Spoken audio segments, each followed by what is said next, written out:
They call me Burna Boy, and this is F78NEWS.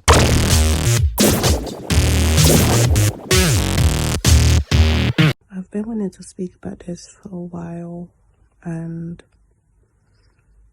the first thing my girl said to me when I said I wanted to speak about this what is the purpose of my video, and what message do I want people to take from this video. To be honest, my sole purpose of doing this video is simply to be heard. I'm over the notion of doing this video thinking that people will understand me, my decisions, my life, because no one ever will. I know people are gonna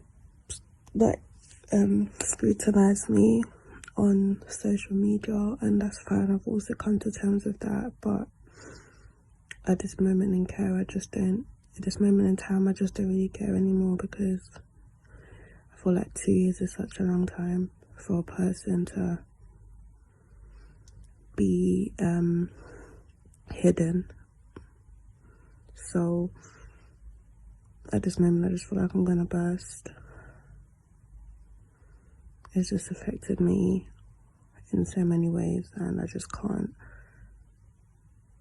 hold it in anymore to protect people that probably wouldn't protect me if there was a reverse. So when I met the person that you guys know as Burna, it was about 2 years ago. He DM'd me, and I didn't reply to the DM. It took about a week for me to reply. One of my girls actually persuaded me to reply, and so I did, unwillingly. He was sweet, he was funny, we exchanged numbers, and he invited me to his pop-up shop thing, whatever, meet and greet thing, whatever. So I went there, not really knowing what to expect. So I went, I met him. I feel like what he made me feel like when he saw me was just kind of like a love at first sight type thing. Instantly, he just gravitated towards me. He was very sweet. It's like he had known me for years. And although I liked that, I was very hesitant because I've kind of vowed to never date anyone in the industry. So I kind of just took it all with a pinch of salt, and yeah. So over the next week or two, I started to fall for him as well, simply because for the first time I met someone whose words actually matched their actions. So not only would he tell me like he loved me and other personal things, he actually showed me, this is somebody that always wanted me around. This is somebody who I basically moved in. I was staying at his weeks at a time. I wasn't going home to my parents. And he just never wanted me to not be there. He was always so affectionate, so loving, so caring. Always wanted me to be comfortable. He wanted me to follow him everywhere. I was with him at all his shows. Just everywhere he went, I was basically just there with him. And I liked that, because for the first time I felt somebody needed me for comfort and support. And usually I feel like I'm the dependent one. So to meet a guy that was dependent on me to a certain extent, and so caring and touchy-feely and just so openly emotional and expressive of his feelings, was such a breath of fresh air, and I just loved it. Started to fall for him. Like I said, he was falling for me from what he was showing me, and you know, we loved each other, whatever. Things were great up until November. I think he had to go to Nige because obviously Christmas season is quite busy, so he had a lot of shows to do and stuff. So I remember the last night I saw him before he left, I was crying, He wiped the tears off my face. And he just told me how he loved me and then that he'll be back. So I was happy with that. I had like a bit of sweet feeling and my heart sunk because I just kind of knew that from that moment on things wouldn't be the same. I don't know why I thought that, but I did. But I just said, you know what, it's cool, whatever God wants done, so it will be. So he went back tonight and I think I just kind of moved back home type thing. But we'd always stay in contact. He'd call me every day, he'd message me every day, always on FaceTime. It was fine, like he was keeping to his word, which was nice. But randomly, I couldn't get in contact with him. I think it got to like mid-December or something. I couldn't get in contact with him. I was starting to get worried. Finally, after 2 weeks, he reached out to me, told me he'd been sick in hospital and he'd been going through some complications and stuff like that. Obviously, I'm in London and there's not much I can do. But I know that it just placed a great strain. He used to say to me, I don't know what this is that we got going on, but like, I like it. You're gonna be my wife. I'm gonna marry you. You're gonna have twins. You're my sweet salon jollof. That's what he used to call me, and it just, you know, he made me feel special. So obviously, he was just reinforcing all of that. But anyway, things from that December on were just a bit weird. Obviously, I wanted to come to Nigeria, but the people around him know what Ben is like when he's with me. Like, he doesn't ever want to do anything. He'd rather just chill with me than literally leave the house to do any sort of responsibility regarding music or whatever. So they were strongly against me coming to Nigeria anyway, which was fine because I had work as well. I remember me and him used to go back and forth. We were so desperate to see each other, and it was just like a really hard time for us. We had a big argument because the thing about me is I'm just like your typical girl. I just thought he was making excuses, but I just learned now that he wasn't, but that's fine. So anyway, we had a big argument and things went the same, they were a bit shaky, and I can't remember correctly, but I just feel like we just stopped talking to each other as much. But I just kind of kept faith because I was thinking, you know what, I'm not even going to stress myself. Like, I know you. I'm going to see you soon, so whatever. So, I think it was January, end of January. I go on social media, boom, I see Burna Boy is in a relationship with so-and-so. As in, I've never cried so hard in my life. Like, it felt like my heart was ripped out my chest. I literally collapsed and I cried for days, probably even weeks. Like, I cried my heart out. Imagine the last time you saw someone, they were going away and they were telling you how much they love you, and you know, they were supposed to come back. You had like an argument or whatever, and then the next thing they're dating so-and-so.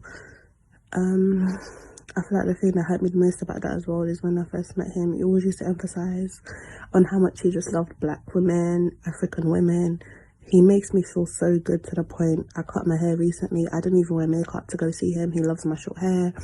He's always just telling me how beautiful I am. He just really helped boost my self-confidence in ways I didn't even think were possible.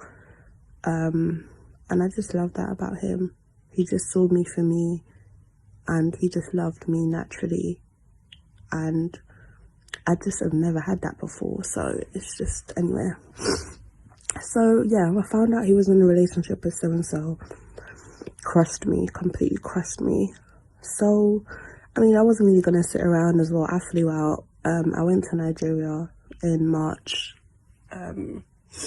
Obviously, I think he was back in Nigeria by that time as well. So obviously we were still in contact with each other. Like, he'd be messaging me and obviously I'd be giving attitude and whatever.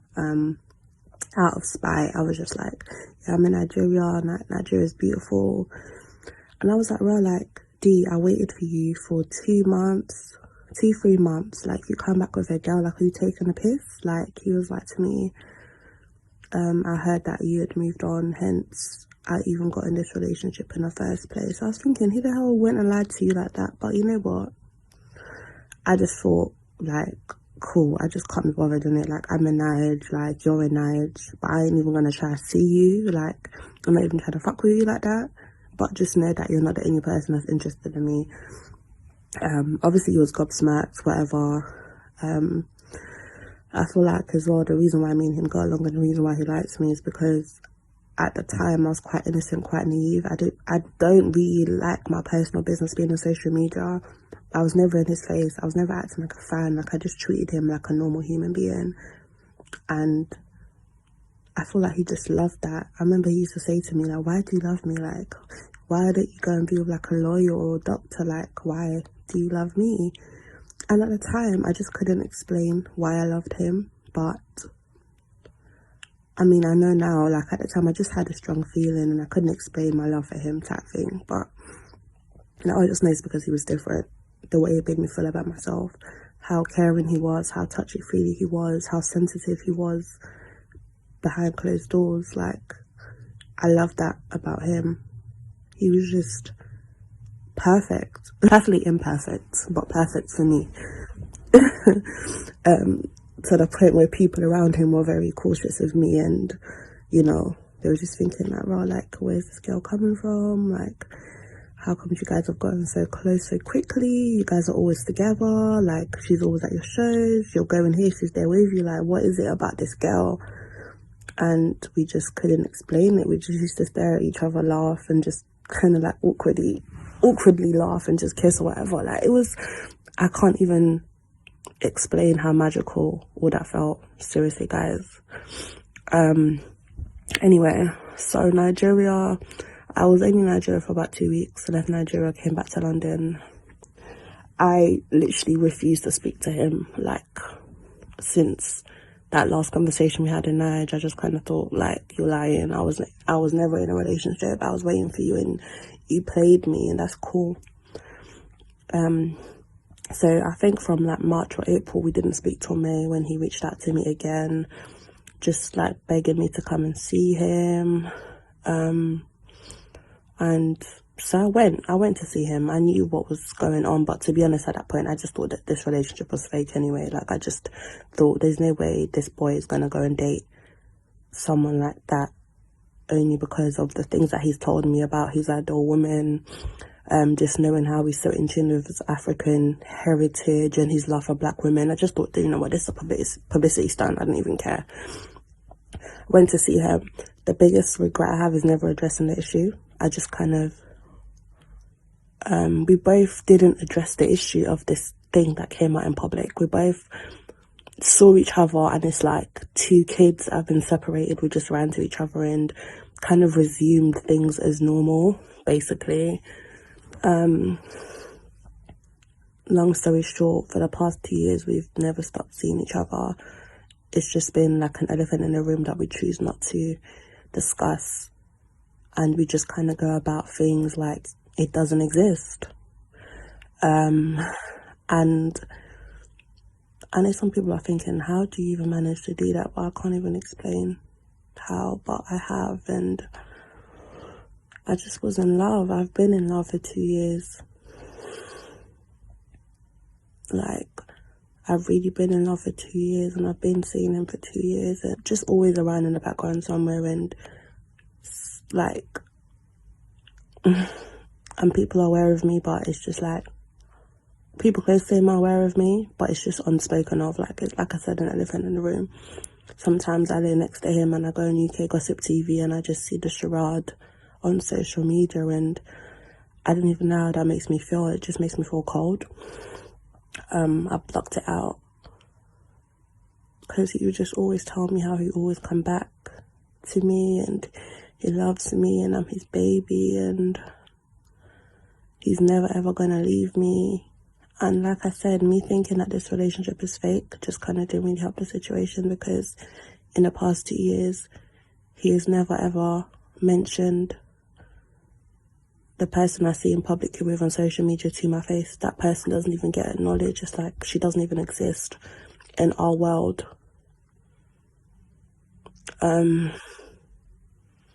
There's so much more I could go into detail about, but I can't expose everything because no matter what I say, people are still going to judge. So I love D, and but D, I'm just tired of protecting you. I've got feelings too, and you can't always have your cake and eat it. Seeing you in secret for so long has literally been so detrimental to my mental state, to the point where I've lost friends, and I know that I have a part to play, and I see him willingly, and it's my choice, but you guys will never understand what it feels like to be in my shoes. Especially when I feel like we just can't stop seeing each other. My main purpose for making this video is because over the past 2 years as well, I've been able to give anybody a chance.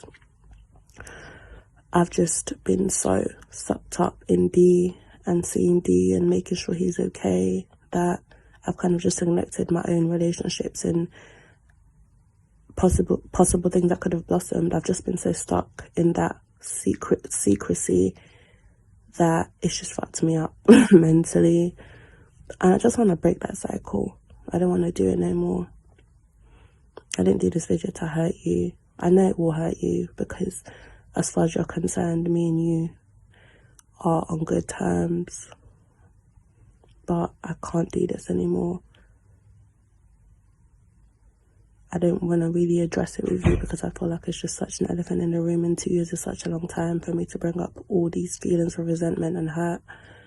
But although I love you, seeing you hurts me even more, and it breaks me every time I see you. So I'm sorry, but this is how I'm feeling right now. And you guys can judge, you guys can crucify me, you guys can call me a side chick, but until you're in my position, you'll never know. Trust me. As well, I'm not gonna, I know people are gonna be like, oh, you're doing this for clout and stuff. Like, I feel like, I have more to lose doing this video than I do if I just kept quiet, because this is somebody that's so loving, so caring, that takes care of me and gives me everything I want just to make sure I'm comfortable. But then usually I just think to myself, at the expense of what? My sanity? Like, so I'm not doing this for clout. I've built up my fan base for 2 years. I've been very private for 2 years. I'm not doing this for money because, like, financially I've been so stable working and just having someone provide for me. So I'm simply doing this because I'm about to burst, and mentally I just feel like I'm in a bad place. I have been. People close to me know this, so yeah. I don't want any gain from this, but I know that the person I'm talking about and the status of the person is obviously going to affect all these different things that I'm saying I'm not doing this video because of. So I just don't care. I'm never going to address this again. I just wanted to get out there. Just know that no relationship is perfect. Nobody's perfect. Please don't judge people's lives by what you see on social media, because behind closed doors, people are just living double lives, you know? I've been living a double life. He's been living a double life, and nobody knew. 2 years. Yeah. I just wanted to also add that my girls have literally scrutinized me enough, and as I touched on at the start, they asked again the purpose of me doing this video and if he wasn't who he is, whether I do it or not. And my answer to that is, I'm constantly reminded every single day. Every time I go on social media, I'm reminded. So it's just the biggest mindfuck. And I just can't continue to see all of that and know the part I'm playing and the way it's affecting me. So I feel like as well, whatever said about me after this from management or whoever, like, we both know what it was or what it is. We both know the things we spoke about. We both know the way we made each other feel.